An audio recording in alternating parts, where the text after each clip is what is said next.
Hey guys, what is up? I am Matt, and we've brought back member interviews. Today we have Jase, probably known to a lot of people in the community as someone that has a lot of very cool stuff, a lot of very cool stories, and today we'll hopefully learn a bit about that.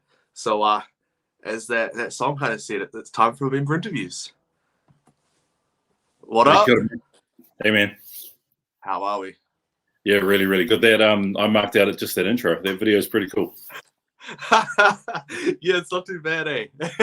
Wasn't expecting to change your words or anything. No, that's pretty cool. Yeah, no, I enjoyed the process of that one. Yeah, when I heard the thing and I was trying to think of words, I was like, this kind of has a similar flow. Screw it, let's do it. Cheesy, but let's do it. But yeah, welcome. Guess it's time to learn a bit about you. So obviously, your collection is, or maybe not so much now, but was all over the place with all sorts of different things. Do you want to tell us a little bit about yourself before we get into it? Yeah, so I live in Napier, been here for half my life. Before that, born and raised in Whanganui. And that's where I got to see one of my first live wrestling matches, and that was the Bushwhackers versus the Nasty Boys. Way back in the days, and the Nasty Boys bought the straps, and as like a teenage kid, I actually thought the Bushwhackers were going to win the straps on a live event, you know. So that's kind of one of my first wrestling shows. My first wrestling memory would be watching Superstars in the morning on VHS. Dad would record it at night. My brothers and I will get up in the morning, eat our breakfast, and watch Superstars. First ever match I remember. I don't know if it was a match, might have just been a segment or promo, but it was Hacksaw, and it's 2x4 going upside Andre the Giant's head. So after that, I was kind of hooked after that. So I was all in, for want of a better phrase, and kind of only fell out of love with wrestling probably around the New Gen era and maybe Ruthless Aggression. I suppose in my life, there were times where there were more important things like girls and stuff like that, and adult life. Really fell back in love with I guess sports entertainment around that CM Punk straight edge society gimmick. That kind of hooked me back in. And then again, I think now with AEW, I feel like I'm a little 8-9-year-old kid again watching wrestling. It's so cool. Yeah, I know what you mean. It's just like a whole different vibe, that AEW. I can sit here and I can still read dirt sheets and think I know everything and still be surprised by stuff. So it's something I get to share with my muckles now as well, which is really cool. So my kids have been through it as well. They've grown up now, so that they're out of it, and they kind of can't understand why I'm probably still watching it. My wife can't understand why I still watch this stuff. And like toys, which I keep reminding her, are action figures. But I suppose for me, it's a real cool memory. My dad's has passed away now for over 23 years, so it's something I remember about sharing with him. And same thing with my muckles now. It's just a cool memory, and it's something I'll always love, I'm sure. 100%, yeah. Well, at least your wife calls them toys. My dad calls them dolls. Yeah. It might be a divorce if she ever said that, I think, to be fair. So I mean, you mentioned your love for wrestling and stuff as a kid, and or not as a kid, but when you started to kind of get into it, what prompted you into collecting? Yeah, I remember going to it was called the Toy Warehouse in Palmerston North. So we travelled there usually a couple of weeks out from Christmas and kind of selected a few toys. But Santa would have stuff for us as well, but we'd select a few toys. I remember looking on the display and there was all these LJNs and a whole heap of names I just didn't know, like Corporal Kirchner, who I still don't know who he is. Outback Jack, I think Big John Studd. I don't remember there being an Andre the Giant, but there could have been. But I think back then I was, a bit of a face fan, so I wasn't really trying to collect the heel. But I saw Tito Santana, and I'd seen a Strikeforce match. So I grabbed him, and I was really disappointed because he was in like purple kind of blue trunks, and that's not the Tito I knew from TV. So he was the first ever figure I bought. Then my brother and I had like a whole collection of LJNs. I think we probably had maybe 20, 25, I think, growing up. And then we had the Bendies. I think we had all of those, and then the thumb wrestlers as well. I think we had all of them except for there was one pair we didn't have, and I think it was the one that had the Iron Sheik in it. Oh wow. So that was kind of what I remember. And I remember Dad made a wrestling ring out of wood, and it had nails as the ring post and fishing line as the wound real tight as the ropes. And we just thought it was the coolest thing ever. Gotta make do with what you got, right? Yeah, the top rope only came up to like their waist. It was ridiculous. And then he made the backstage kind of area. So it was a big blue wooden box. Oh wow, you went all rubber kind of curtains and a cutout WWF sign from a magazine. That we glued on the top. So that was really, really cool. And then we'd try and do backstage segments. So yeah, we were all in as kids, eh? And then that's awesome. We sold them later on. I can't even remember. It would be ridiculous now compared to what we could have got from them nowadays for the price. But yeah, we were kind of over them. I think we had some Hasbros as well. And okay. I think only the first 2 series. And then was kind of over it after, because I think it was about when the new Gen era kind of started. Right. So we had those. I think my biggest issue with the LGNs was you couldn't do any moves. They're so big and clunky. Yes. And then the rubber, you'd throw them around in the ring, and just then the big doorstop, right?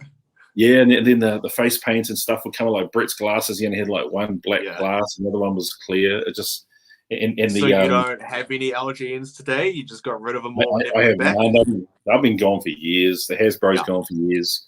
You don't get itchy to maybe get a couple? I don't think so. I was talking to Ricardo the other day, and I said to him, because I told him I wasn't going to collect the old ones, and then because I've gone back to them, but instead I think I'll get the Mattel versions rather than the Hasbro version, because it just, for me, it just looks tighter on the display to have the same kind. Yeah, it's a lot cheaper too. Yeah, and I suppose my collecting now is like the third or fourth iteration of my collection.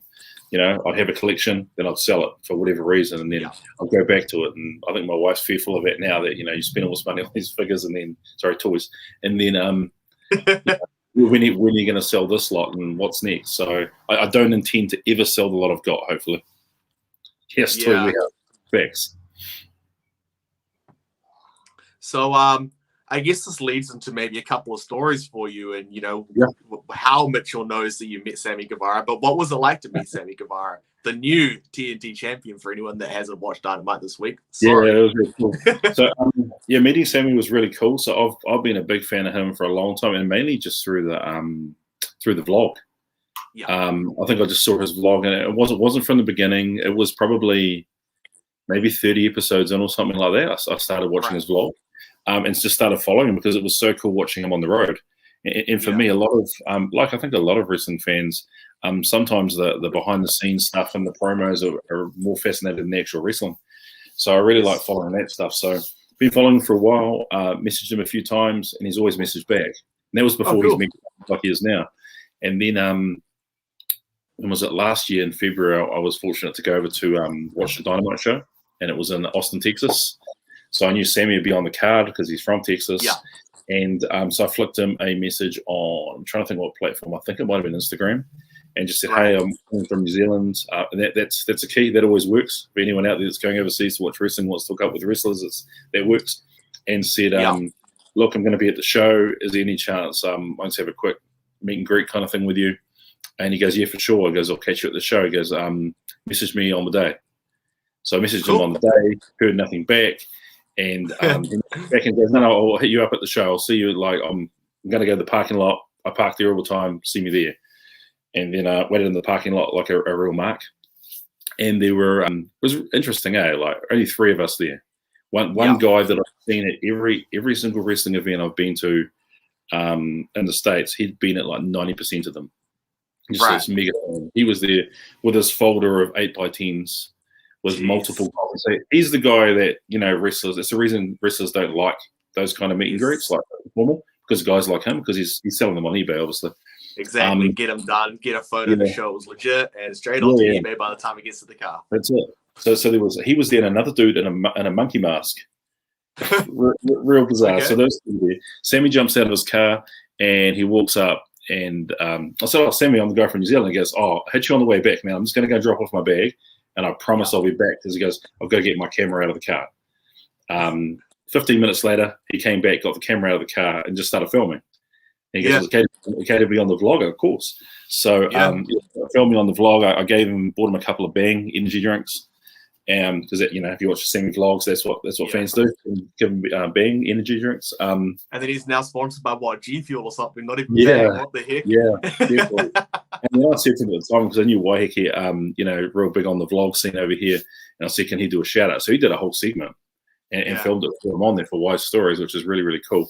So I got a photo then, and then in the venue, he was one of the paid meet and greets, and I was a VIP for the event, so front row. So so I got him twice, which was awesome. Sweet. That was cool. And so he was obviously very, very cool. Probably one of the better meet and greets. He was cool. I tell you who else was cool was Jack Evans. Okay.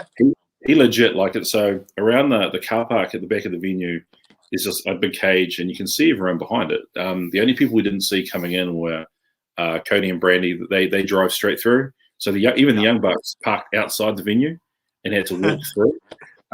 But Cody and Brandy went straight into the venue. The gates open for them.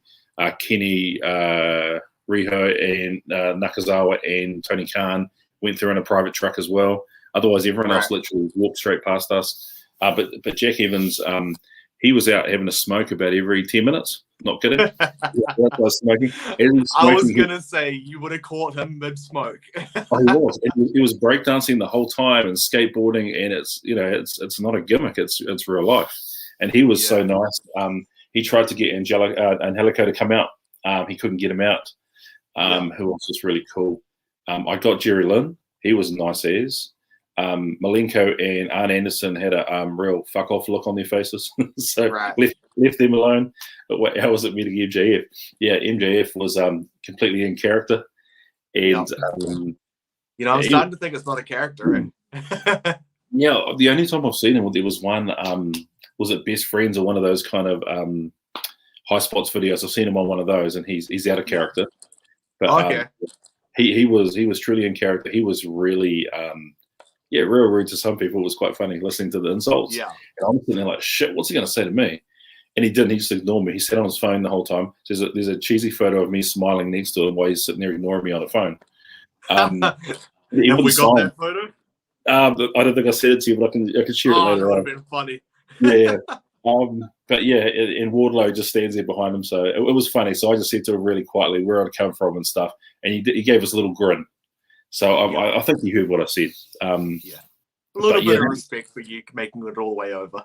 But yeah, really cool. Like, sitting front row after the show, Cody and Brandy walked around the outside, shook everyone's hands, stopped for photos with anyone there, and there was still quite a few people. And people that were sitting right at the top come down for photos. They stayed there till every single person got a photo. So that was really crazy. Cool. That doesn't always happen. After the show, Goldust, he was out in the car park taking photos with anyone who wanted one. There was kids there, all kinds of stuff, and Young Bucks stopped for photos. So the difference between AEW and WWE is you just don't see that. But I mean, I suppose as AEW gets bigger, they may end up saying, who knows, they may need security. Yeah. So I guess while we're on the route of talking about who you've met and all that, should we go for a couple of these photos that you sent me? Yeah, go for it. All right, so I can't see properly who these are. I'm just going to bring them up and we'll go from there. Oh, yeah, cool. That's in Auckland. Cool. That's, Bobby Fish. Those are Bobby Fish. And what's cool about that was he was sitting there with some slides on his feet, and I asked him about the nail polish that was on them. And he had multicolored nail polish, and he said to me his two daughters did it for him. That's something I do every time he goes on the road. And I said to him, "You sure you didn't do it?" And that's why he's cracking up laughing. But he was a good dude. I met him over at Ring of Honor as well, and he was a real nice, legit guy. Yeah, that show was amazing. Cool. Did you go and see that one, mate? Yeah, I did actually. It was a very last minute thing. But yeah, it was really cool. I didn't even know what New Japan Pro Wrestling was at that point. Yeah. But since then, I've kind of kept up with their big shows. So they obviously did something right that day. But yeah, it was a good show. I couldn't believe it. That Tanahashi was standing there with no one in his meet and greet line. It was like, it's criminal. Crazy. So Waiheke asks, what's a AEW VIP like? What do you get for VIP? It's like $500. That's what it's like. You get usually front 2 or 3 rows. I was fortunate to have my finger on the trigger real quick and get front row. So you get tickets, you get meet and greet with whoever the selected meet and greet people are. Otherwise, it's about $50 US each to meet them. If you can get a ticket, because they're pretty limited. I think they only do 50 people per. What else do you get? Oh, I got like a lunchbox, which I gave away to a kid at the venue. I want to carry around a metal lunchbox. I gave away a poster as well because I just didn't want to have to carry stuff. What else? A lanyard with with a VIP thing. Food and drinks beforehand. But everything's so standard VIP stuff, I'd guess. Yeah, everything was so rushed though. So by the time we did the meet and greets and did all that stuff, it was like you need to get to your seat. Otherwise, the pre-show was going to start, which would have been AEW Dark or something like that. Right. So kind of threw back the drink and raced into the venue and gave away whatever was in my hands to whoever was there. Right. Yeah. So $500, is it worth it? I mean, it's similar to say a Raw, I guess. Yeah. Cool. All right. So next up we have Shinsuke Nakamura. Yeah, those Japanese language lessons at high school paid off a little bit. I was able to record and share that. Talk about New Zealand. Talk a little bit about surfing. And just greeting him in Japanese, he just had this big smile on his face, and then we just talked away. And real cool dude. So I think I believe that was the night after Takeover. Right. So that was his first WWE/NXT match versus Sami Zayn, and that was it's up there, one of the best matches I've seen live. It was pretty amazing, and to have Nakamura chance at that stage, before, like I said, he's New Japan and American crowd loved him. It was such a cool match. The coolest thing about that, I still think that's probably one of the top 5 matches that I've seen. Obviously not live, but he's in my top 7. Yeah. The coolest thing to that was sitting next door to X-Pac. So they have see them on TV at takeovers. So you see they rotate guests in and out. So Scott Hall and X-Pac was sitting next to me. So to hear their commentary through the match, they just talked to each other about the match, and they were super hyped about it. And that was the coolest thing for me. And that also, I guess, brings me to my biggest regret for meet and greets. I have 2. One of them was at that event. Kota Ibushi was 2 seats away from me. So next to me was, I don't know who it was, and then next to them was Funaki, and then next to them was Ibushi. But the security got real sensitive around the New Japan guys being there. Right. The Japanese guys being there, sorry. So I couldn't get close. Whereas X-Pac, I leaned over and just asked for a photo, and they didn't. After that, the security kept looking at me. So, okay, it's time to cut my losses then. Which is this? What this photo here is? Yeah, that's me. I got it right. Yeah, and then the security got all pissed off on me straight after that. So I just there's a photo of me on somewhere of Bobby Roode. I think Bobby Roode got introduced as well. And there's a photo of me, I think, standing next to him or behind him or something. I can't remember what it was. Because when the camera comes across, everyone gets out of his seats and just start pushing and shoving to get on camera, especially with its new talent. Yeah, it's pretty crazy. And then we were talking a bit about this guy beforehand. Adam Cole, baby. Yeah, probably up there with one of the nicest guys I've ever met. So we went to a Ring of Honor show at Sam's Town in Las Vegas. And after the show, this is the meet and greet. But after the show, he legit stayed there and talked to people for an hour and a half. It was so nice. That picture there was taken at WrestleCon. No, it wasn't WrestleCon. It was outside WrestleCon at Mania 32, and there was a Ring of Honor show on. And I met Adam Cole, Roderick Strong. So to get both those guys together, I've got a photo with each that cost like $10. So it was pretty good. Briscoes were there. Dalton Castle in full gimmick, which it's another regret because I've met him a couple of times afterwards, but it's never been in full gimmick. But he had everything on and had the boys with him and all kinds of stuff. And I wish I had got that photo. I bet. Man, it's crazy to think like from New Zealand you've met all these guys. It's pretty fortunate. Yeah. Bushwhackers. A few people have a photo similar to that. So that's obviously IPW. You can see the branding in the background. Yeah. IPW show, and it was the reason I went to the show to meet these guys because, like I said, I have real cool memories of them as a kid, seeing them wrestle live. The Nasty Boys. I think I sent you the Nasty Boys photo as well. Yeah, doing that one too right now. Yeah. That was really cool when Nasty Boys won. So able to meet them at a WrestleCon and had to apologize to Sags for spitting on his shoe when I was like 12. He just cracked up laughing. That's how much I hated him. But they were really good too. And you find a lot of those guys from that era, they take some real cool meet and greet photos, like they'll grab you and chuck you in headlocks and all that kind of stuff. And kind of as you get to newer stars, they're a bit more hands off. But all the old guys like chuck in headlocks and pretend to punch you and all that kind of stuff's really cool. Yeah, well, it's crazy when you watch like Sammy's vlog and stuff, and people like ask if he can chop them, and he's like, "Yeah, well, you got to talk into the camera and say, I agree that if I get hurt, I'm not going to sue Sammy Guevara." I'm still waiting for someone to ask Walter to chop them. I don't think that's ever going to happen. Mate, that's a death sentence. Yeah, but we talked about favorite matches. There's a match with him in Australia, World Series Wrestling. That's a cool one. And I think my favorite match I've ever seen in Aussie would have been a guy called Sleeks. You familiar with him? Yeah, Sleeks versus Matt Riddle. Oh, wow. One of the coolest matches I've ever seen. It's up there. It's top 5, I think, for me. Mr. Adam Page. Yeah, that's cool. So that was that's in the parking lot right before Dynamite in Austin, Texas. He came out then. He had a bag, and he set it down for the photo. And one of the marks that was standing there said to him about what's in the bag, and he goes, "You know what's in there, beer." And it wasn't. He just played the whole gimmick and just laughing his head off. But real nice guy. And I think I sent you another photo of him too. That was taken, I think about 2.5, maybe 3 years before that one. And that was when he earned the Hangman gimmick. So that was after Death Before Dishonor pay-per-view. It was the night after where they filmed live TV events. So that was really cool. And that was the rope around his neck. And I said to him, "Oh, can you put the rope around my neck?" He goes, "Oh, it's actually got lots of dry blood on it. Probably a health hazard." So he wasn't keen on doing that. But legit. It's a shame that with all the kind of PC stuff that he obviously can't wear that on TV, right? Yes. Like that would have just elevated his character to another level on TV. Oh, definitely. But you can also understand why they can't do it. Yeah, but really cool to see him before he hit it big, and then to see him because in the Austin show he was one of the big matches. I think he tagged with Kenny that night as his tag team champion. I think he might have been. Right. We got a comment from Mr. Waihiki. Fuck yeah, Slicks vs. Riddle was awesome. One memory I will remember from that match was the rope snapping, and they still went at it.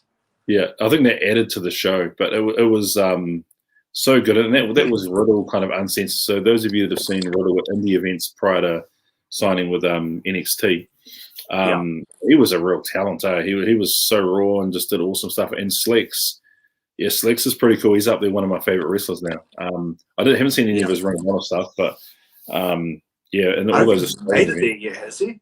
Didn't even make it. Probably not because of the pandemic, I guess. I think he flew over, but then flew back because of COVID. Oh shit, that sucks. Yeah. My first memory of Slicks was at the Southern Rumble when he versed Hooligan. So that was my introduction to him, and even then I was like, man, this guy's insanely good. Like he just had the crowd in the palm of his hand the entire match. Yeah. Anything he wanted them to do, they would have done it. It was nuts. It's not a very big guy either. No. Yeah. No, he's not. Which I guess shows that he has to be quite charismatic and understanding of how to play the crowd.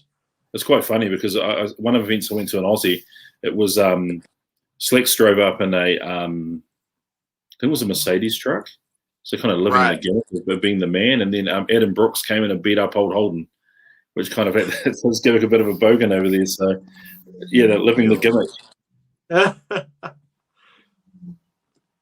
SCU. Yeah, that's a cool photo. Yeah. When you see his offer, I was like, oh, that's actually quite a cool photo, that. Yeah, I had a pair of 91 Nike Huaraches on. And, all the AEW guys seem to be sneakerheads now. And Kaz yelled out, "Hey, Sky, check out his kicks." So he was really interested about where I bought them from. And it's so funny because, I had to order them from the States. And then I'm in the States taking the photo. And these guys can literally just go to the shop and buy the shoes. But they were what colorway were they? South Beach ones.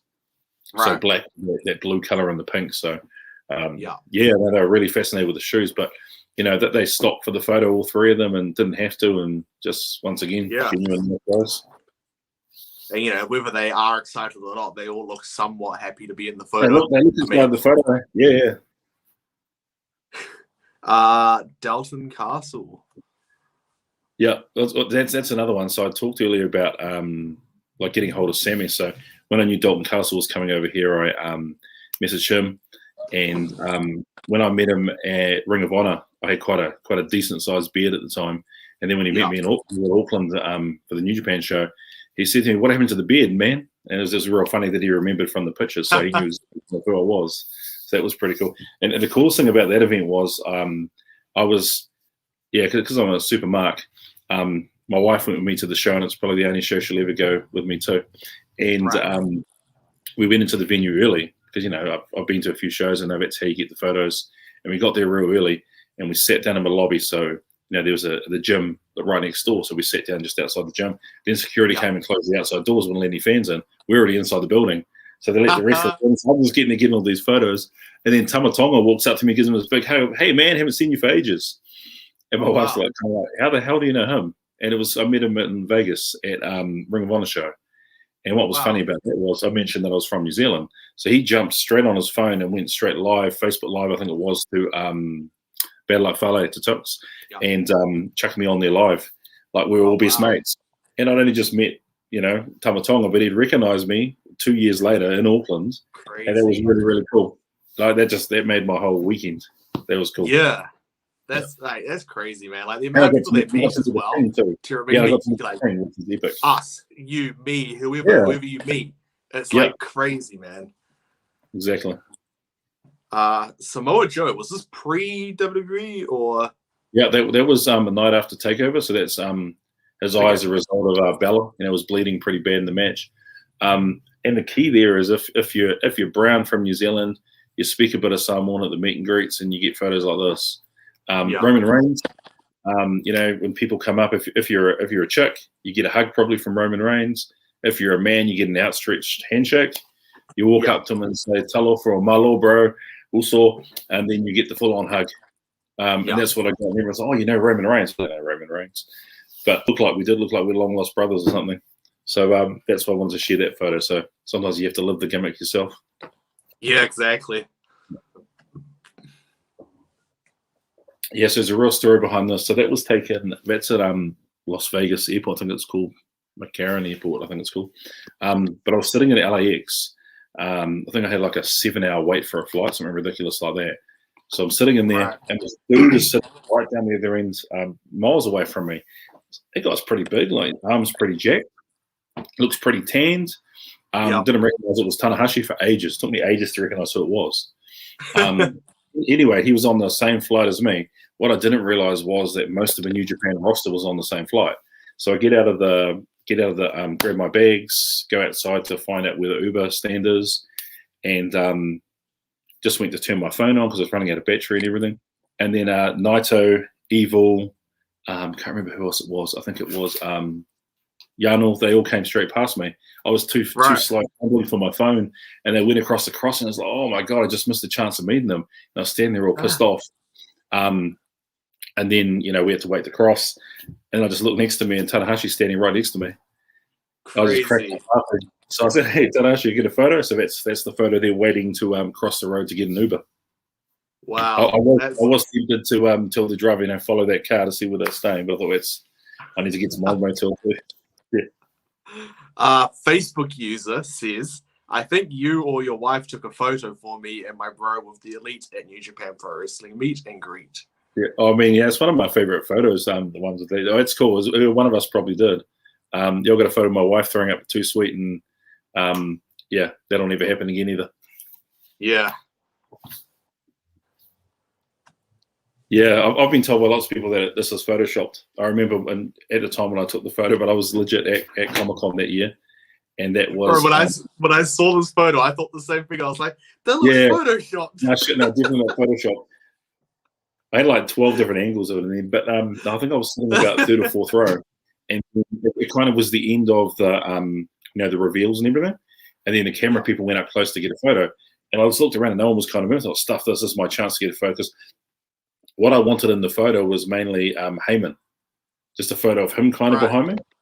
And so I rushed up the front and did it, and a couple other people jumped up. There's someone beside me as well. You can see an arm, I think, doing the same thing. But after that, I got to meet I'd met Hogan before, so I got to meet Hogan again. I've met Bryan before, but my daughter was with me, and she got a photo with Daniel Bryan, and Hulk Hogan got to meet them too, which was really, really cool. Oh, cool.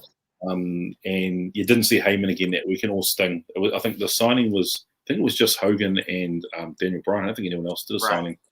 Same Comic-Con I met Mike Tyson as well, which was really cool. And it was Wow. when I think I had to. My son slept over the night. My oldest son. So he was about 16, I think, at the time. But he camped out with lots of people overnight. Right. He was into all the Marvel premieres and all that kind of stuff. So Yeah. that's the reason he camped out. So I kind of joined him about 6 a.m, just so I could get in the venue early. Yeah. So I could get tickets for this and also for Mike Tyson. So when I went in the building for Mike Tyson, basically they hold up a hat and it's got tickets, and it's either a yes or a no. Wow. I was the only person in the line for Mike Tyson, and the line for Game of Thrones was like, not kidding, it must be thousands deep. So the guy saw me and he actually held the hat down low so I could see if it was a yes or no for Mike Tyson. So he actually gave me the chance just to grab the right one out. So I was the only one there. So I ended up being third in line for Tyson. Got that photo somewhere too. And we were told strictly there's no autographs on your own item, just on a poster for his cartoon show or something. Okay. I was all prepared. I gave my camera to a guy who was like 6th in line or something. I said, hey, when I go up, can you just take a photo of me? Because I'm still going to pull my boxing glove out of my bag for him to sign regardless. That's the worst they're going to do, kick me out afterwards. Yeah. So I had my bag already with it kind of open, and I'd just lean my hand over and just said, hey, come from New Zealand. And he shook my hand. He never let my hand go. It was quite awkward. And he just listened to what I was saying. And I said, I've got a glove in my bag. I know you're not allowed to sign it, but I've come all this way. And he goes, no, fuck, get the glove out. So we get the glove out. Security walked up and he told him to fuck off. It was so cool. He said, signed the glove, shook my hand, and goes, cool, man. And that was really, really cool. Also, I think I got some. I don't think I've got the photos anymore, but lots of photos with the Game of Thrones or people behind me. I wasn't even watching the show at that stage. I didn't even know who any of them were. Yeah, just because you had the chance to meet him, you just done it anyway. Yeah, I was right there, but also got to do the what do they call the figure reveals. So got to be there. The panel. I got to be there live, and got to go and see the actual setup with what's the dude's name? His name's gone out of my head. Guy that sweats, Bill. He's walking around the display and everything, and getting to see the figures before you guys. You know how you wait there online to see the Which reveals. Comic-Con was this? I can't even remember. It was whenever Sting was first revealed. I want to say 2014. I want to say. Wow. Yeah, so it was That's a while ago. Yeah. And I think that the mystery, what it's called, the figure for Comic-Con was a Rumbler. Remember those little Rumbler figures? Oh my god! How tragic would that have been, right? Yeah, it was the Rock Rumbler, and he had a black SDCC T-shirt on the Rumbler figure, and it was just a whole barrel there full of them. You just grab them, so I just grab a whole handful of them. Wow! And he's like selling them on trading or something, and they'll be floating around somewhere too. Really cool at the time, but it's the Rumbler. Yeah, I done the same thing when I went to what was it, Mitchell? Was it the SmackDown? I think it was. And they had a whole bunch of what's the card game for WWE right now? Top Slam or something like that. Yeah, I don't remember what it was, but they had some digital code thing where it was like little card holder. Yeah. So I grabbed like every security guy was like, "Oh, would you like some?" And I was like, "I'll take them all if you want. I'll take them back to New Zealand." And they just kept filling up my bag. So honestly, I don't know how many I had, but they've all been distributed around the country. Similar situation, not as cool. But similar situation. WrestleMania. Yeah, it's front row at WrestleMania 32. Obviously, Shane McMahon versus Undertaker, and just when I mark out to myself, I watch the video and I watch through the cage. When Shane falls off the top of the cage on the table, I'm watching through the cage to see me because I'm jumping up and down crazy when he hits the table, marking out on the other side. I know I'm there. No one else knows I'm bloody there, but I know I'm there, jumping up and down. Not much fun watching through a steel cage for those people that are watching. Is that the entrance ramp side you're standing on? Yep. Yeah. So I'm facing the ring on the right hand side, front ramp. So I'm right next to the ramp. Yeah. Okay. So cool. I knew. So people like Megan, who's done lots of WWE WrestleManias. You get your travel package and everything like that, and they tell you, you find out where your seats are, but sometimes they change some things around. So I still didn't know until I got there. I thought I was on the other side of the ramp, as in about 5 seats away from it. But when I turned up Right. there, I'm at the seat right next to the ramp, front row. So occasionally you can see the dude that's bent down. Some cameramen, occasionally stand up and all that kind of stuff. But Yeah, you get to do the high fives of wrestlers as they come out and everything else. So yeah, that was really cool. that's sweet. Did you get any Stone Cold Steve Austin beer on you? And what kind of merch from Mania 32 did you get, if any? This guy knows I've got beer all over me. So yeah, when Stone Cold, he's setting you up. That's one of the markout moments. Is the glass broke. I didn't think he was going to be at WrestleMania. So you heard that HBK come down the ramp, Foley, in that segment where they were all on there, and HBK he legit. And I tried to get one of the beer cans. What's his name? The dude. Is it Frankie the Clown? Is that his name? Goes out with Mick Foley's daughter. Yeah. He got given the can from Mick, so Mick drank the beer and then passed the can to him. But the cans were flying everywhere on the ground, but the security actually took them away, probably because it's beer. And just the kid got it, I guess. Don't want it to get into the kid's hand. Yeah. So they actually took those away, but pretty much everything else, like everything that kind of fell from the ceiling, like glitter and Shane McMahon, the notes, the money notes, all that kind of stuff. There was just so much of them, and I sold some, gave some away, but it was just massive piles of it at my feet. People selling on eBay. Yeah, crazy. Stone Cold beer all over me, which is pretty cool. So, what was your favorite moment from that WrestleMania 32? Then being there live. I'm not a Zack Ryder fan, but that was a cool moment. You could just tell it for the fans. It was. I personally like seeing Roman Reigns win the main event because the crowd was so hostile towards him. Yeah, and it was cool seeing that. And that would have been a real electric atmosphere being a part of those boos as well. It's hard though because the sound disappears with a stadium that large. Yeah. You can't even really hear the entrance music. It's quite a weird feeling. I know exactly what you mean. I was at WrestleMania 35, is it? The New York one? Yeah. So I know exactly what you're meaning. You think it would be really cool, but it's not quite as cool as you think. But it's a long night too. Like one of the photos I was going to share, and it kind of ruins it. It was just before the show, and they had is it Callisto that has the trampoline in his entrance? Yeah. Does he jump? Yeah. Well, it's just sitting there on the ground. Like you hardly ever see it on TV. But it's just sitting there, kind of ruins some of that stuff. Like even at Raw, during ad breaks, the lights would go out and you can hear them scurrying someone down, hiding them under the ring. You see all that stuff. So some of the magic is kind of shown. Yeah. That's not as cool as a fan because you just want it to be real, Yeah. No, I get what you mean. I think another cool match was probably the ladder match. Was that the one that Zack Ryder won? Might have been. Yes. Owens as well? Yeah, the Intercontinental title. Yeah. That was a cool match, full stop. But the event was okay. It's not one of the greatest WrestleManias, but when you're there and you've got an awesome seat, it's pretty cool. Oh, exactly. It's going to feel like WrestleMania. Yeah, Takeover was much better, I think. Oh, Takeover. Takeover, big way. Yeah, that was really cool. Crowd was hot as. Every match was cool. The Alpha versus FTR.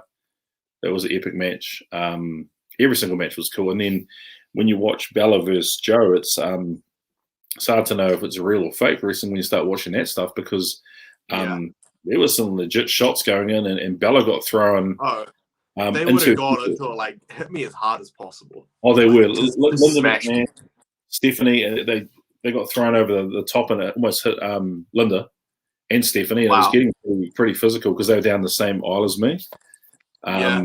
So down the same row. So it was like, shit, this is as real as it gets, really. Oh yeah. Yeah. Come on, Waiheke, you must have another question. We have John Cena. Cena is me looking like a super John Cena with John Cena. It is. Cena. Not even a real big fan. I was not a fan of the wrestler. A fan of the man though. He was really cool. So that's really so. As well as being a wrestling fan, I'm a primary school principal here in Napier, much like Ricardo. And one of our values two of our values at school, perseverance and resilience. So the whole never give up thing resonates with me and our school. So we're better than to get John Cena. So what we did when WWE came into the live show in Auckland, I had front row with my daughter. I was like, cool, front row, Cena's coming. be easy to get a video with him. So I tried everything I could to make that happen. I got pretty close. So we had like My FM working on it, TV1, TV3, lots of people behind the scenes trying to pull the strings. I won't mention the person's name because he's known to a lot of people here, but I tried someone very close to the event. Didn't happen. So I went back to school. I was like, oh, shit. Because I told a few people I'm going to get seen. I didn't. So, as luck would have it, I was in the States, in California about 3 or 4 months later, and jumped online just looking up, what kind of, are there any wrestling events in the area while I'm there and that kind of stuff. Yeah. And I saw that Cena was at, was it World Comic-Con in Chicago the same time I was there. So I just said to her, I said, like, right, this John Cena guy, and they didn't know who John Cena really was. And I said, well, really important, if you guys fly me across to Chicago, which is, a 4 or 5 hour flight, I'll get him and we'll make TV. Yeah. Or how do you know we'll make TV? I said, this guy's like a megastar. If we get him doing the shout out. So anyway, they said yes, unknowing what it would really mean. So I missed out on Death Before Dishonor, which I had tickets to that. So I knew I was in LA. I was flying to Vegas, which is like a 45-minute flight away, in order to meet John Cena, which I don't regret at all. So anyway, went to Wizard World, bought the gear. So I ordered the John Cena gear from WWE shop, got it sent to my hotel in LA. It arrived the day before I got there, luckily, so it was there. Didn't wear the gear on the plane, but I had the hoodie on top because I'm not wearing that kind of shit on the plane. And get to Wizard World and everyone's all dressed up, so I put the Cena gear on. Walked inside, joined the line. It was like thousands deep. Wow. Once we got closer, they told us there's all kinds of rules at these things. So a little bit different than a WWE meet and greet. There's a lot more rules because there's a photo line and then they do autos later. So in the photo line, it's basically shake hands, say hi, take a photo, get out. It's like a 10-second deal, right? Which actually is similar to WWE meet and greets, I guess. But as you got closer, they said the rules. They said if you've got a bag or whatever, it stays on the ground. Security will put it on a table. They'll give it to you when you finish. You're not allowed to hand anything to Cena. I was like, oh, shit. So I had in my back pocket this printout of a mural we had of John Cena at school that had his picture on it, that I wanted to show him to explain why. What I'd done the night before, I was on a red-eye flight from Vegas to Chicago. It was delayed by 3 hours. It almost didn't happen because they couldn't find a pilot. So I'm sitting there on Twitter explaining that I've flown 14,000 miles to see him. It's important to our school, blah, blah, blah. Hoping he'd see that. Anyway, get to the very front of the line, pass my phone to the people to take the photo of him and I. And I said, hi, I've flown so many thousand miles. He goes, oh, you're the principal from New Zealand. And I said, yeah. And he goes, I know who you are, bro. That's exactly what it was. I know who you are, bro. Yeah. Oh, this is so cool. Come and gave me this big hug. Never been so happy to be hugged by a man before. It was pretty emotional because I've flown all that way, and I'm like, there's all this pressure to get him because I told people I'm going to get him. And he did, and he's like, and in the room, there's like 5 people in the room. So me, the next 4 people in line to meet him, and then there's like camera crew and security, and I think what's the referee? Tim someone? Is it old referee? Tim White. I think WWE's old school WWE referee. He's there because he's an agent. So Sena's like, right, everyone stop. He goes, this man's come all the way from New Zealand, his school principal. He goes, I'm on the wall of his school. He showed the people the photo on the piece of paper. And he said, I'm just going to cut a quick promo for him. So he told me, we stopped the whole show. So he goes, you got that? He goes, oh, yeah. So I'm fumbling to get my camera, and I'm turning the volume up, make sure everything's right. Standing with my hands shaking, taking this video of Cena cutting a promo. Yeah, pretty much. And, of course, he cuts it in one take. It's about a 30-second promo. Really, really cool. And he gives me another hug, and he goes, oh, that's so cool you came here, man. Thank you for putting my wall. Say hi to your kids. Wow. That was cool. Then I went off straight to the autograph line because I was like, shit, I need to kind of get on a plane back to Vegas. So I jumped in the line and got up there, and basically he just does a quick look up at you. So he's just signing, looks up, hi, signs, and you put on a piece of on a post-it what you want on the auto. He looked up at me and goes, oh, you're still here, man. I said, yeah, literally, after you sign this, I'm straight in the Uber and straight back to the airport. I need to go home. And he sat there and he just like shook his head, and he took his hat off his head, took his wristbands off and his armband. He goes, here, give these to your kids. So I signed the hat. The hat, I believe Wahiki might have now. But the wristbands and stuff I gave away to kids at school. We have like a cool fun run, and we do. And I said, whoever gets like the muddiest gets it. So I gave the wristbands. Wow. It's funny because the armband he wears around his bicep. Yeah, the kid had it as a headband because it's so huge. But yeah, just like you think he looks, he's like a giant cartoon comic book character. Yeah, exactly what he's like. So yeah, that's so cool.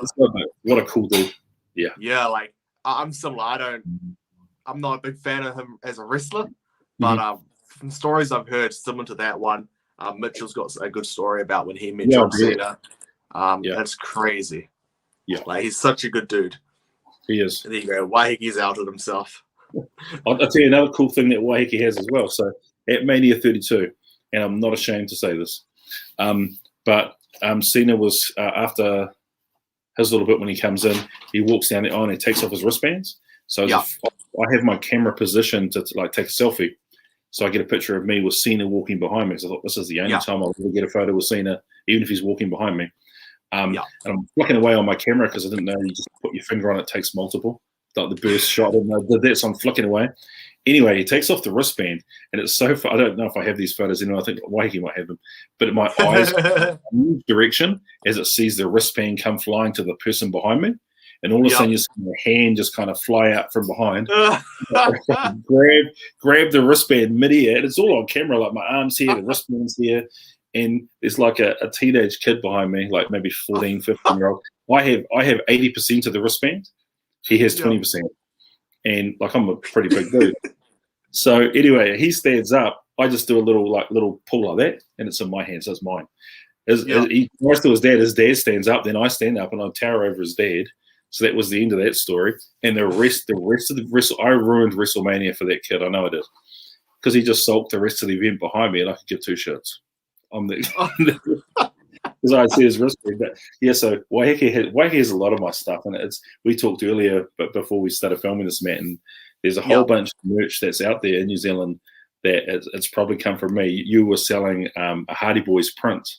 That's real cool, and I remember sharing the photo with it. It's something I got signed. So, I always had intentions of keeping all that stuff, but one cool thing that did happen was I had a bunch of staff belts. So the Jack's toy belts. Yes. Ones for kids that they can wear. Yeah, I had 9 of those signed by female talent over the years. So basically, if you're a female talent that wrestled from like big names from say 1990 to like 2000, maybe 15, 16, everyone was on it except for Trish and Chyna. So everyone signed all those belts over time. So I sold all those off. I had Winged Eagle, Big Eagle, Big Golds, what else? Women's NXT, pretty much everything. Signed by all title holders. They were out there somewhere. In New Zealand? In New Zealand, yeah. They were sold on like TradeMe. And I have a different TradeMe account, so I can't even tell you who bought them. Yeah. But they were out there somewhere. So, a big gold signed by Taker, Kane, Kurt Angle, Triple H, Jericho. Who else has held it? Pretty much all belt holders. Every belt almost had everyone at the time that had it. And they meant again, you're a New Zealander that has met all these people. Yeah, that had it signed. So it's still somewhere. But the coolest thing about it all was my wife and I wanted to go for Europe. For a while. My brother-in-law, so that's when I lived there, and we had enough money to go on that. But I thought, okay, I feel guilty. I've got all this stuff that could be potentially worth a lot of money. So I ended up literally selling whole collection. 2 people, and had a real cool trip to Europe, which I don't regret at all, and I'll probably never do again. So that's kind of like the story of my collecting. And have all this cool shit, ends up going somewhere, but something cool happens from it, so I don't regret it. I think and Waihiki knows this, the only regret I've ever had is an ROH poster that was signed by ROH and New Japan talent, and I've only just managed to get that back from Waihiki. It's taken a while. It took a bit to get it back too, to be fair. But So the only actual collectible stuff that I have that's wrestling now is figures, and I think I've still got like a signed. When you go to the WWE live event in Auckland, you can buy like $20 for the signed autograph pictures. I think I've got a similar one somewhere, and I think maybe a couple of signed photos of me and wrestlers. That's it. That sits on the top of my display, and there's some of my figures there. And that's a ticket stub from. Yeah, Dynamite front row. You want to see it there? It's pretty cool. I'm still waiting for my Kushida to turn up for that part of the display. still coming. So that's obviously a New Japan shelf, and then we got WWF, I'm guessing. Yeah, slash kind of anything after right. Yeah, anything kind of after the 80s era, I kind of put there the wrestlers that I like. Cool. Actually, I don't really like Cena, but he's there. I guess you have to put him there for the cool stories you have with him. I know, yeah, that's really wise. There's a couple more ticket stubs there. So those ones are ones from Access from Mania 29, which is interesting because I went to every Access session. I went to WrestleCon, but didn't actually go to WrestleMania. But the reason was my brother and I went to New York because he was a massive Knicks fan. So we went there for that. It just so happened, because that was a period where I really wasn't watching a lot of wrestling either. Yeah. Just so happened that WrestleMania was running that same weekend. We actually flew home like the night of WrestleMania. I think we were sitting at JFK or something. So missed WrestleMania. We did consider, changing flights and stuff. And he paid for it all. So I was like, I couldn't really. He paid for most of the event. Like one of the, I think I sent you a photo of Warrior as well. We'll talk about that soon. Yes. Yep. Yeah. But he paid for a lot of the trips. So I kind of, I was only along for the ride, I guess. But that shelf that you're looking at there, that will change and have a whole bunch of 80s legends instead. And I'll move these three guys over to the other one. I'll get rid of the Dakota Kai figure probably when I get the I was just going to ask that. Which is epic. This is just like a placeholder. I guess it's pretty average figure, that one. The Walter one's epic figure. And Roman Reigns, I don't watch WWE anymore. But I see the old clip of Roman Reigns, and the gimmick he's doing now is pretty cool. And he's also one of the nicest guys I've ever met. And it's so funny. I was at Mania 32 at the hotel, and he was sitting there signing autographs to people outside. He's just laughing. He said, it's literally 2 letters A. People are like, yeah, he goes, it's RR. That's it. And he's cracking up laughing as he scribbles it down on everyone's stuff. And someone had him sign a golf ball, and he goes, I don't play golf. Just dumb shit like that. Not even a baseball, golf ball. So there's some crazy. Just something to get signed there. Yeah. That's going to end up being my, I guess, Indies kind of shelf. Yeah. Because that's what Keith Lee says. I met Keith Lee at Ring of Honor show.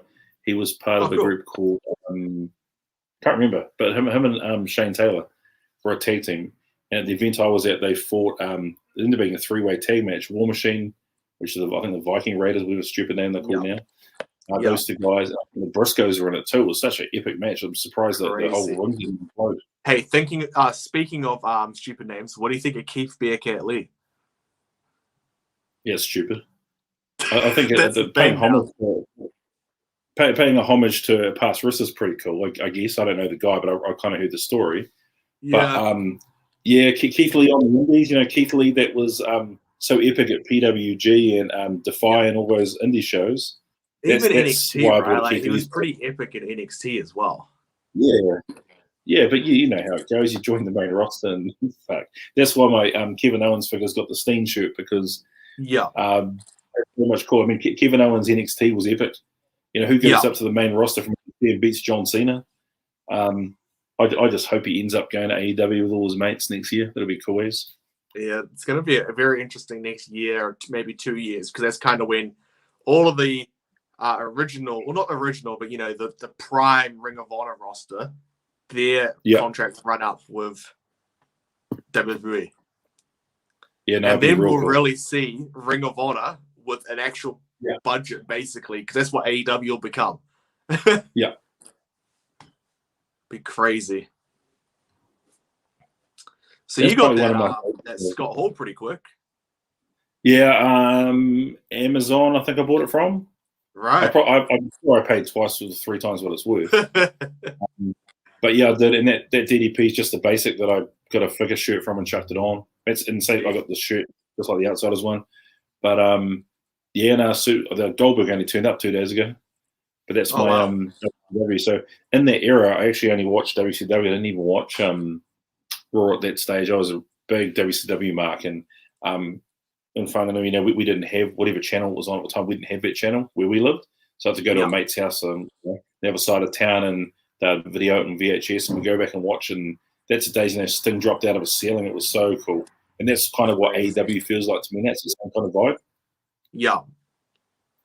Waiting for that Kevin Nash figure to drop. Oh yeah, that'll be really cool when you can complete it. Bullet Club. Very cool little shelf. Yeah. Yeah. So yeah, the AJ Styles. I mean, that's a shitty figures at the top picks or something like that. I think I borrowed the jacket from Ricochet, but I'll get a proper hoodie from him soon. But yeah, just the Bullet Club. Bullet Club's so cool. I mean, I'm probably going to have to the way New Japan's dropping those wrestling figures like one series every 10 years. I'll probably have to get customs of Fale, and your Fale is pretty cool. And I've tried to get it off you, and that didn't work. Honestly, if it didn't take me like 6 months to make the bloody thing in total, trying to get all the parts, I probably would consider selling it. But man, it was way too long to produce. And like Tamatonga and Tangaloa, all those guys, I'm going to have to get customs of them. But yeah, it's just a cool display, and that Bullet Club to me just reminds me of NWO, I guess, like most people, which is one of my favorite eras in wrestling. So that's cool. I mean, I still listen to the Talking Shop podcast every week. Still cracks me up. It's the most juvenile humor ever, but it's still funny. And so will you custom these figures to make it like their Bullet Club attire, or are you just gonna put the shirt on and be happy with it? I think just chuck a shirt on and be happy with it. I think because the Kenny, and I'll just be. And that's the thing. When I've got a few basics there, that I'll probably upgrade to elites over time, like the Riddle. But so I'm part way through doing a Kenny Omega Bullet Club custom. From when he had the IWGP US title, I think it was. Oh, the IC one? No, the US, I believe. Yeah. Yeah. I'll send you a photo of it after. It's not ready for the full public eye yet. I think I like the IC era when he had the glasses with the cleaner. That was the era. There's the VIP, one of the VIP lanyard passings in the background. Right. But yeah, I mean, shit. What's his name? He looks heavily overweight, the MJF on the ankle. That's not cool. He's not really a good dude. And that ridiculous 7 foot tall Moxley. Yes. It's good that you put him right at the back because he probably looks in scale from in front. That's why I did it. But some cool figures, like when I first saw them initially online, they just reminded me of the Jax figures. I wasn't a fan. Yeah. But you actually look at them, there's quite a lot of detail on them. They're just like very similar to Mattel's. So I love them. I personally think they are better than Mattel's. And once they get a more in-depth roster, I think other people will start to think that as well. Their biggest thing is that because of COVID, they had to release the same guys over and over again because they couldn't go through and scan you guys. Yeah. And I think I'm not a completionist, so I'm not worried about getting every figure that comes out, but more I wish I was just one for every guy. Yeah. the only exception I might make is with Hogan. So I think he needs to be on my 80s shelf plus in the Hollywood gimmick. Because they're so far apart. But, they're almost 20 years apart or 15 years apart, those gimmicks. So apart from that's probably the Sammy I'll have. I mean, Sammy will change his gear lots, I'm sure, in the next 10 years, but I don't think I'll change the figure. If they released a panda version, would you? Oh, shit, no. No? That was cheesy as. I mean, to be fair, to get a photo with Sammy, if I had to wear a panda here, I'll wear it. But it's a pretty shit gear. Not a fan. I agree. I just think it would look so bloody cool as a figure. And guess what? Oh yeah, it would look. It's what's the word? What do I say? Toyetic. Toyetic, as the card owner would say. Yeah, but no one likes it because I mean it hasn't continued, has it? No, like it's kind of stopped. He did it that one show, and that was it. Was that an All In or something? All Out, and that was it. No, he did it didn't he do it on the debut of Dynamite? Oh, versus Cody, and then that was it. And then he turned heel. All that shit. Yeah. And he was just like, nah, I can't wear a panda over my head now. But something that you alluded to before, which I thought we'd save for the very last photo, because to me it's so wild. The Ultimate Warrior. Oh, yeah. The Warrior. Yeah, so he was another one of my favorites growing up. The belt I've got on my shoulder, that's someone that's signed by, I think, everyone except one person. Maybe there was someone else that just before that WrestleCon. So that's WrestleCon at Mania 29. So the cool story with that was once I realized that my brother and I were going to go to WrestleCon, was that they just announced Hulk Hogan was going to be at WrestleCon. And I thought that was really cool. So they announced when the date tickets were going on sale that they're limited, blah, blah, blah. And I was like, oh, shit, I really need to meet Warrior. So I emailed Facebook the promoter of the show at the time and so like, oh, I'm really keen. Is there any way that I can guarantee I'll get a ticket or whatever else? And he said, no, bro, it'll be fine. There'll be lots of tickets. You won't miss out.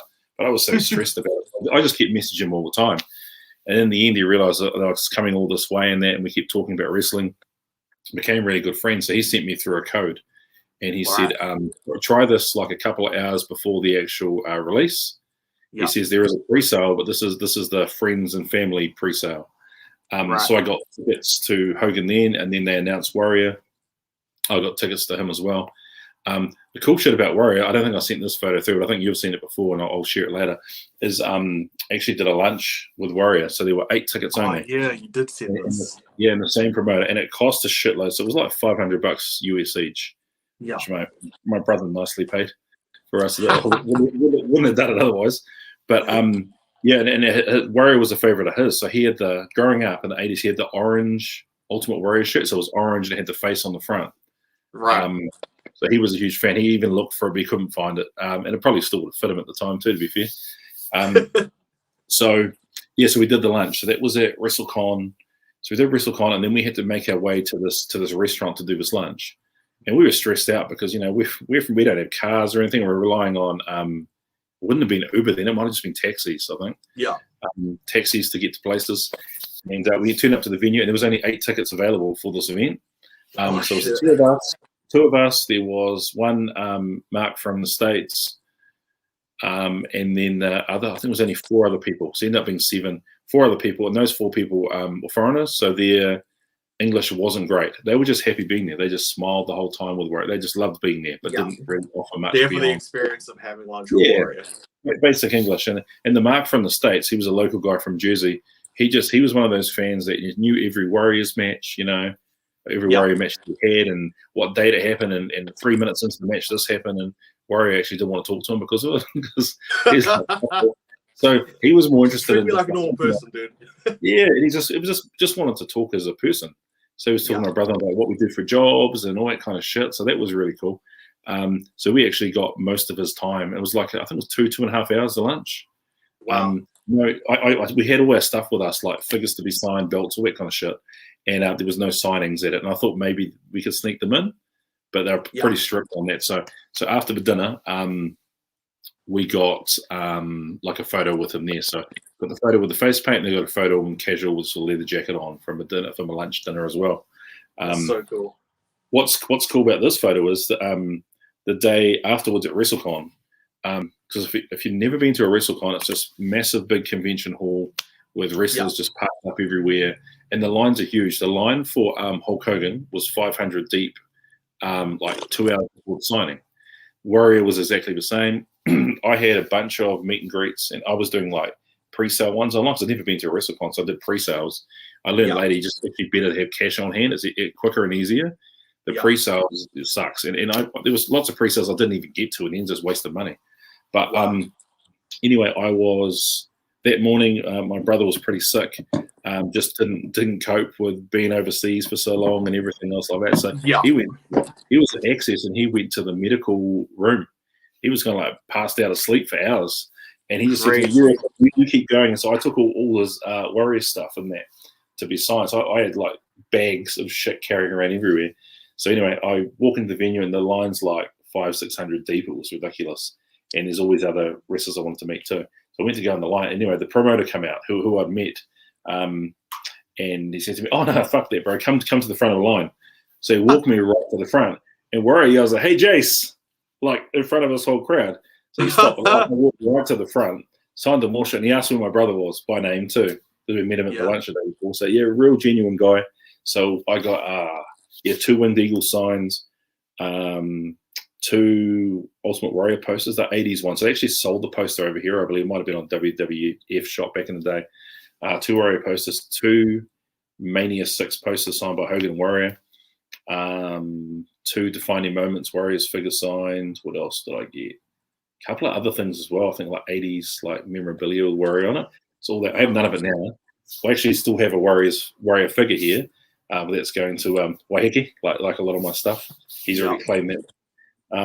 So yeah, that was really cool. And even the day before, with the same promoter who I'm really good friends with now, he hooked me up with Hogan backstage during his lunch break. He goes, just come back at this time. Don't go on the line. I'll take you backstage. Backstage is just literally a curtain, just separating.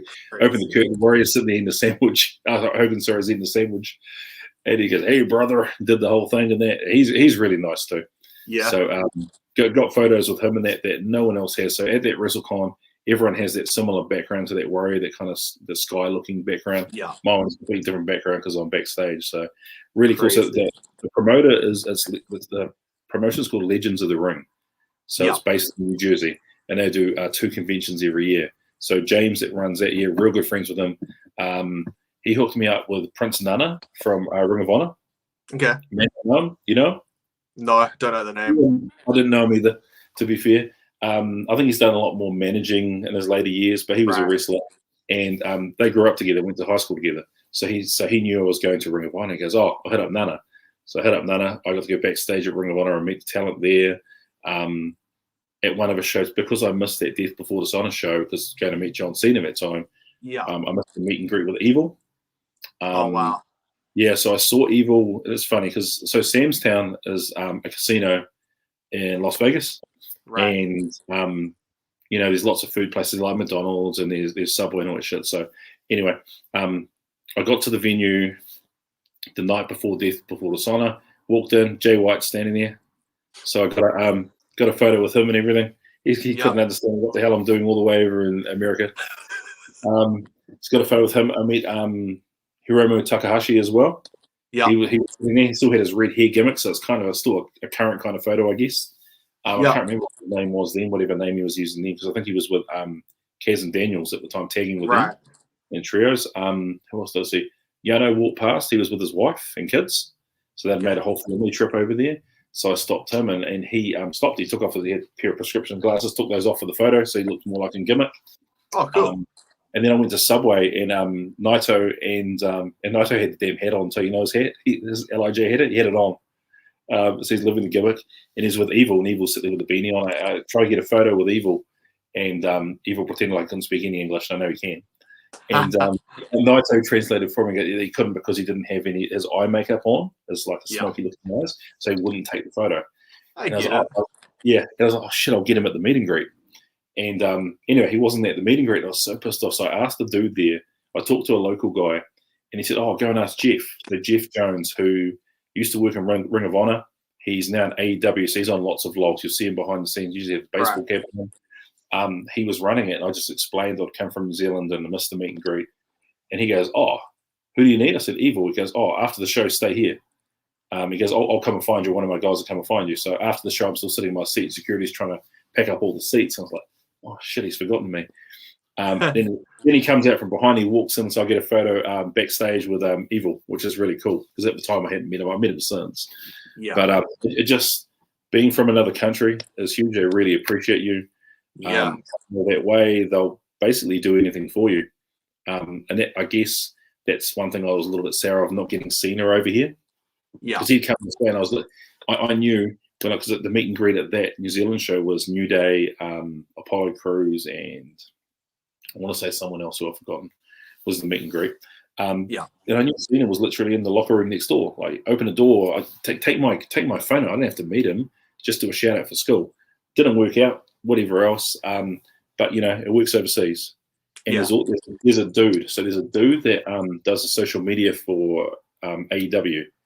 He's from Whanganui like me. Oh, Dion. Dion? Yeah. So I hit him up on Instagram, I think, a month out from the show, tried to make contact. He didn't want to know me. So I'm like, there's 3 people standing in the car park. I'm the only one that doesn't look right. I'm the one that looks like he's not American. And he kind of looked at me and then looked the other way and kept walking. I was like, right, shit. So that didn't work, that hookup that time. But I didn't really push it. So all good. Yeah. Still good. Yeah.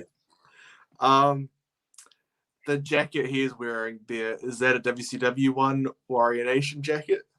So that is the Warrior photo. Yeah. I don't know. It says One Warrior Nation on it. I don't remember that. I don't know if it was one he wore. I've got no idea. I tell you what, I talked about WrestleMania 6, and that's funny because that's kind of what we remember as this ultimate moment with the 2 belts, and he could really care less. Yeah. You hear all these stories about him and that, but all I saw was a real nice guy. Pretty political though. He talked a lot about politics. That was a bit over my head. But just a genuine, as in American politics, not wrestling politics. Yeah. But just a genuine nice guy. So, I wouldn't always believe everything you read about people. I can tell you who are not nice guys. Do you want to know some bad meet and greets? I can share those with you. Oh, yeah, go on. I have a list. Hang on, let me find my list. Oh, he's got a list. I've got a list. Just made the list, right? The list of Jase. And this is purely my experience, and it could be because I'm at the end of the line in a meet and greet, whatever else. But Bret Hart was pretty shit.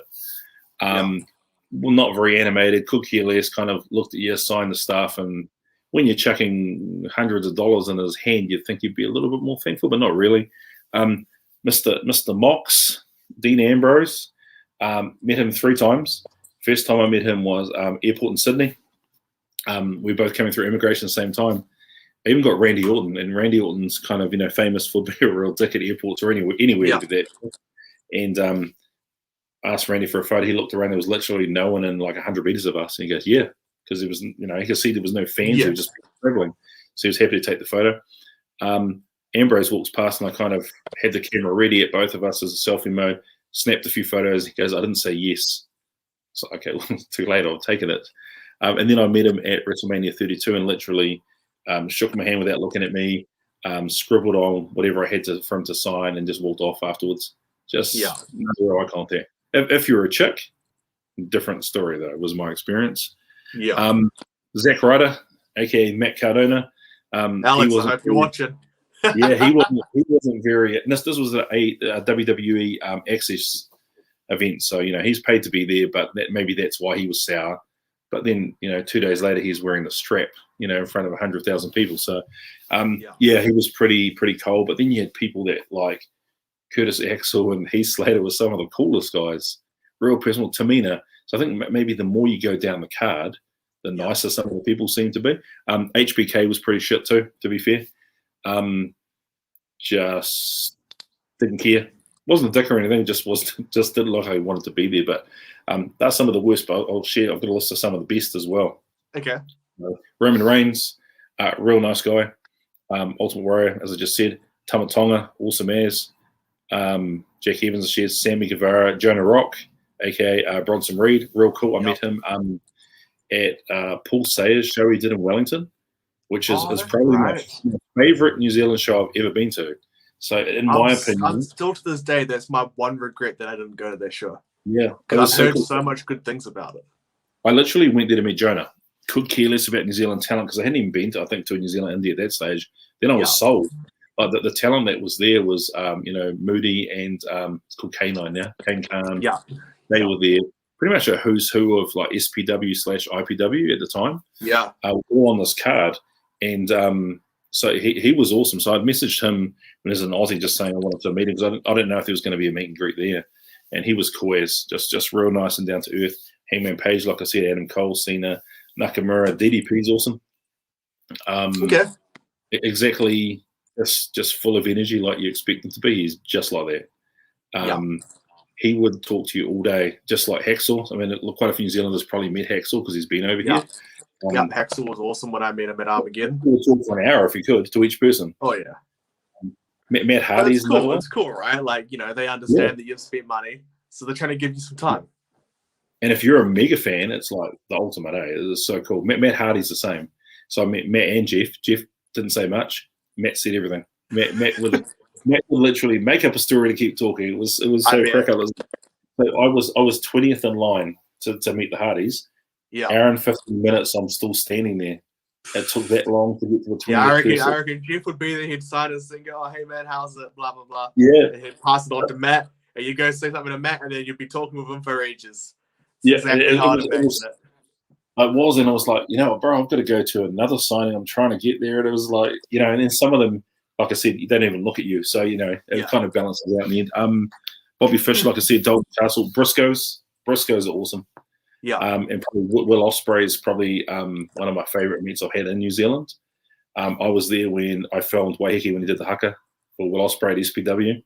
Awesome. And it was just cool seeing all that, and it was funny at the time because who was it? Paul Sayers, kayfabe and everything, was walking across the parking lot in this big hoodie and that, and we saw him kind of coming in. Didn't say to anyone at the show. So those are cool as ones. So they're probably some of my best ones. That's awesome. So obviously, more positives than negatives, which is always good. Oh yeah, heaps more. I mean, I think I said to you before, I've got like about 300 meet and greets, 300 individual meet and greets. Yeah. So they only read off like 4 bad ones. That's pretty good. Yeah. And out of those negatives, what would you say is probably the absolute worst out of that negative list? Ambrose. Sorry, Megan. Yeah. I talked to you about that. But in saying that though, I got him at Dynamite. So he was in the parking lot, pulled up in his big truck, came up, and he actually signed. There was only 3 of us there. He signed for the other 2 guys. And I think, he wouldn't take a photo because he was in that, the eye patch gimmick at the time. Yeah. But he stopped and talked, and he never usually does that. So sometimes it could just be the environment you're in. If it's a place you don't want to be, not to quote CM Punk, but maybe you don't want to be there full stop, and just a different change of scenery. So I've seen him twice where it's been poor, and then that was a really cool one when I saw him in Austin. Yeah. So this is a very specific question. Go for it. Have you ever met Kevin Owens in Sydney? He's just trolling. I think you can tell that's a very good story about Waiheke. He sent me a text all this like I share with you. He's got all these things that he remembers that I've done. I met Kevin Owens. I was a huge fan, so I had the KO hoodie, which I wore there. So I went to the airport with a couple of Australian mates I had at the time, and Owens walks through, and some of the wrestlers stopped. Rollins wasn't stopping for anybody. As people approached him, just yelling out abuse and stuff. Just real quick. Anyway, Owens come past. He looked at me. I had the hoodie on, so he stopped for a photo. That was cool. Yeah. Anyway, then once I've walked through, security arrived. That's some huge security, and they kind of this massive square like boundary around the baggage carousel. So the wrestlers were inside it, and they're waiting for the bags to come out. You couldn't get in, and I'm sitting there like, shit, I've got the KO shirt. So I had a KO shirt with me at the time too. Had a Sharpie, silver Sharpie. Kevin's in there. Kevin yelled out at me, turned around. I held up the shirt, held up the Sharpie, I'm like motioning, I'll throw it to me. Like, she'll say, yeah. So I biffed it like, I don't know, was it 5 meters away, and he caught the things, signed the shirt on. Whose back was it? I can't remember which wrestler's back it was. He signed it on it and then threw it back to me. That was so pretty funny. Cool.